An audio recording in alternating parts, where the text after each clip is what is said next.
The Saudi leader most likely to have ordered the killing of Jamal Khashoggi oversaw double the number of executions in Saudi Arabia when he came to power, according to new figures. The rate of people put to death spiked during the first 8 months after Crown Prince Mohammed bin Salman came to power in June 2017. The human rights charity, Reprieve, said that between then and March 2018 there were 133 executions, compared to just 67 in the 8 months preceding him. Among them were scores of migrants it claimed are typically forced to smuggle drugs in their stomachs. Share this article. Share the foreign workers, mostly from South Asia, were among nearly 150 executions in the Desert Kingdom during 2018. Reprieve says there have been nearly 700 executions in Saudi Arabia since 2014. This year there were about 13 a month, with 27 in July including 7 in a single day. Last month Saudi Arabia put to death an Indonesian domestic worker, Tuti Tursilawati, who killed her abusive Saudi employer, apparently to prevent him from raping her. The execution went ahead without either her family or the Indonesian government being informed. Campaigners singled out the seemingly bloodthirsty rule of MBS for criticism, pointing out that the 33-year-old ruler had claimed he would be getting rid of the death penalty for drugs offenses when he took power. "We've tried to minimize executions," he told Time magazine. "If a person kills a person, they have to be executed in our law. But there are a few areas that we can change it from execution to life in prison." But despite this pledge, the number of people executed for drugs has actually gone up.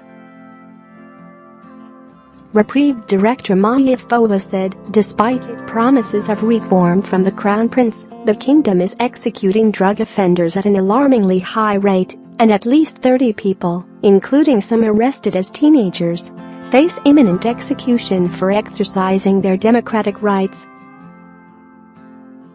Jamal Khashoggi's murder exposed the brutality of Saudi Arabia's rulers to the world. Now the kingdom must be held to account for its use of the death penalty, as political prisoners and vulnerable economic migrants await the executioner's blade.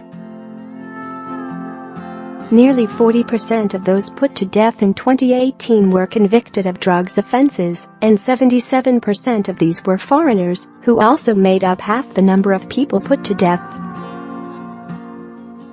Reprieve said, these are typically poor migrant workers, coerced into smuggling drugs in their intestines.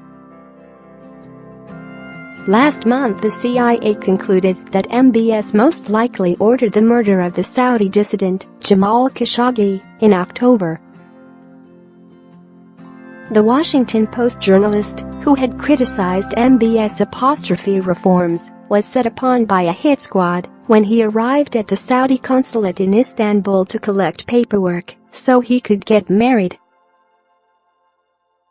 Reprieve said that only one person executed in 2018 was convicted in the kingdom's specialized criminal court, which deals with prosecutions for political crimes and terrorism.